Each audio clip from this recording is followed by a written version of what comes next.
Overcoming the pain of an emotionally abusive relationship can be challenging, and it can take some time. Just because the relationship ends, it doesn't mean that the negative thinking stops. Welcome to Rohini's Relationship Tips. Today we're going to be exploring overcoming the legacy of negative thinking after an abusive relationship ends. And if you'd like to spend some time with me live, please join me in the Rewilders membership community. And if you'd just like to receive some weekly rewilding inspiration, please sign up for our newsletter. The links to both are in the description below. And if you're not a subscriber to the channel, please click subscribe. We'd love to have you join us. For today's question, for many, many years, I had a long-distance relationship. No matter what I tried, understood, didn't try, and didn't understand, the relationship didn't get any better. I see now that I've been struggling all my life with codependency, but was always trying to come out of it. My struggle now is moving on from this relationship and believing I am good enough for a new man. After always hearing from my ex when we were a couple that I was fat, had the wrong hair color, and had a boring life. He didn't want to hold my hand and kiss me publicly. He didn't allow me to be friends with him on any social media. I often didn't hear back from him for 4 to 7 days because he was working or having a bad day. He called me ugly names loudly in restaurants and made a scene publicly if I was trying to talk to him about something I wanted to and he didn't. I've used 6 years of my life to try not to fall back into this relationship when he contacts me again and again. And I experience that I've lost the way I see for myself because I hear his voice all the time in my head, that I'm fat, starting to get old, and that I'm negative. I feel embarrassed about this because I've been in this understanding and I'm a 3P practitioner, but I struggle so much with this. How can I start to see myself in a new way and meet someone new when I can't let go of all of the things he said about me for so many years? I don't want to take this with me into a new relationship. Thank you for sharing your question and for just being so open, honest, and clear in what's going on for you, because there's such a lot of clarity in what you're sharing. You're already recognizing that the legacy of the thinking is what's causing the problem. It's not actually anything to do with your ex at this point. It's that that narrative has got caught up in your head. You also recognize that you've been struggling with codependency, it sounds like, long before this relationship started. And so to recognize that this isn't just about getting over that relationship, it's actually about having a new relationship within yourself with the thinking that was there probably even before that relationship began. And so one of the things that I think is a good place to start is to recognize that it's not so much that what he said to you that's the problem, even though I'm not saying that what he said to you was okay. I'm not condoning it on any level. But what I want to point out is that in order for those kind of words to hurt us, to stick to us, we have to buy into them. We have to believe them. And so all of those things that were said to you, it wasn't so much what was being said to you that matters now, it's that they resonate with you on some level, that there's a part of you that's buying into them and believing them. So for example, if somebody was yelling at me, "You're purple, you're purple," I would really see that that was an issue with their state of mind because I don't believe that I'm purple. I wouldn't understand why they were saying that to me in an angry way. It wouldn't hurt me on an emotional level. I would be more curious about what's going on for them that they're calling me purple. And so what's important to recognize is that your ex-boyfriend's state of mind, his level of consciousness, his level of understanding, is what had him behave in this way toward you. It's got nothing to do with you, how you showed up in the relationship. All of that says everything about his state of mind. Now, your pain and suffering is a reflection of what you believed in what he said. And just because he said something doesn't mean that you have to believe it. So what you believed is what you already had as internalized beliefs within yourself. And so the good news here is that this isn't so much about getting over him. This is more about you having a new relationship with those thoughts within yourself and getting more perspective so that you can see that they're not true. And that's how you don't take this thinking with you into your next relationship. So you can start right here, right now. You don't have to wait for your next relationship. You can just start to recognize when you're in that pain and suffering, when it comes up. The first step is simply to be with yourself in that experience. I hear from what you say that you feel embarrassed. You feel that you shouldn't feel this way because you're a practitioner. And what I really want to encourage you is to see that you can take away all of those self-judgments. They're not true. They don't matter. They certainly don't help. Can you allow yourself to just simply be with your experience, knowing that it's all healthy, that it's all normal, that it's all for you? And in just the being with that emotional pain and suffering in a new way, in a way that allows you to bring your kindness, your compassion, and your heart to yourself. And I'm not saying you have to do this always alone. You can absolutely reach out to friends, reach out to people that care about you for support as well. But I'm also letting you know that rather than judging yourself and resisting this experience, can you allow yourself to be with the pain and suffering that you're feeling, not just related to this relationship, but for all of the times that you've judged yourself and been harsh with yourself? Can you allow yourself to be with those feelings in a way that allows you to feel your own kindness and self-compassion? That's you connecting with your heart. That's you connecting with your true nature. Simply being with your experience in a compassionate way allows you to bring the essence of who you are into the experience so that you can be resourced by the love that is who you are, resourced by the kindness that lives within your own heart. And what's important about that is that you feel it, that penetrates into your cells, into your beingness, that you feel the truth of who you are in that pain and suffering. There is nothing wrong with you for having pain and suffering. You are not less than because you have pain and suffering. You are absolutely okay to be a practitioner even though you have pain and suffering. That is all a normal part of the human experience. We all have that within us. We all have the capacity to get caught up in our thinking. And so if you could take that pressure off of yourself to be any different than how you are in this moment and allow yourself to be exactly where you're at, but be with yourself in a compassionate way, for me that's the game changer. This is about loving yourself exactly as you are, knowing that you're lovable exactly as you are. You do not need to be perfect. You do not need to change for your next relationship. It's okay for you to be yourself. And the way that you were treated in the relationship is not a reflection of you. It's not a reflection of your state of mind. It's a reflection of the other person's. And so if you bring yourself to your next relationship, your wholeness, your goodness, all of you, bring that into the next relationship and allow yourself to be seen, allow yourself to be heard, but most importantly, give that to yourself. Give that love and kindness to yourself now, and that will get reflected back to you. And if that's not reflected back to you, you have the learning and the understanding to say no thanks. You will have the inner reference point to know that that does not align with you anymore to be treated in that way, because you will have the inner reference point of what feels good, of what feels right, of what resonates with who you truly are. And you will be able to say no thanks for the people in your life that isn't how they show up for you. Now, I'm not expecting any new partner of yours to be perfect. I know that they're going to have their low moods. I know they're going to have their ups and downs and sometimes not behave their best.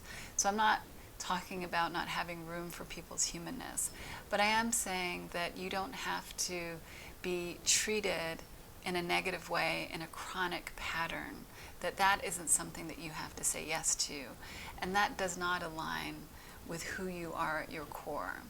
And so the most important thing is for you to drop into that feeling and that knowing of who you are. I would forget about worrying about all of the thinking that you're having. I would forget about judging yourself because you're a practitioner and you're still struggling with this. I would forget about thinking you need to be anywhere that you're not in this moment, and just simply come to the space that you're in, here and now, and be with yourself in that space with an open heart. See yourself through the eyes of kindness and love. And to see what shows up when you're able to do that for yourself. And if the thinking gets really loud, don't worry about that. That's not your fault, and it doesn't mean anything about you. It just means that your thinking's got loud in that moment. It will settle. It will go away. Just leave it alone. And while you're feeling rocked by it, knocked about by it, be as kind and gentle with yourself as you can. You will ride out that storm. And what you're experiencing now does not predict the future. Know that. What you are experiencing now does not predict the future. It's just what you're experiencing in this moment. And this is a beautiful opportunity for self-healing, for self-love, for self-kindness. And you can allow yourself to drop into that space within yourself. Let yourself relax into that when it's available to you. And it will always at some point be available to you. And when you're not in that state of mind, when you are feeling caught up by the negative thinking and you're gripped by it and it's compelling and you're not able to let it go, don't worry about that. Really, it doesn't mean anything other than you're a normal human being. This was so freeing for me to realize that I did not need to improve myself. I did not need to work on myself. That my insecure thinking didn't mean anything about me. It didn't limit me in any way. It didn't mean I was less than. And the absolute same is true for you. Your insecure thinking does not mean anything about you. It does not limit you. And it does not mean that you're not lovable and that you're not worthy. And just let yourself take that in. Let yourself feel the truth of that, which is feeling the truth of who you are and knowing that in a deeper way. That's available to you. And it doesn't matter what's going on with your emotional experience, that is still available to you. And this is not about having to feel good all the time. This is how we can use the understanding against ourselves. This is about allowing ourselves to feel whatever is present for ourselves and to let that be and to know that whatever we're feeling is okay and that we are okay.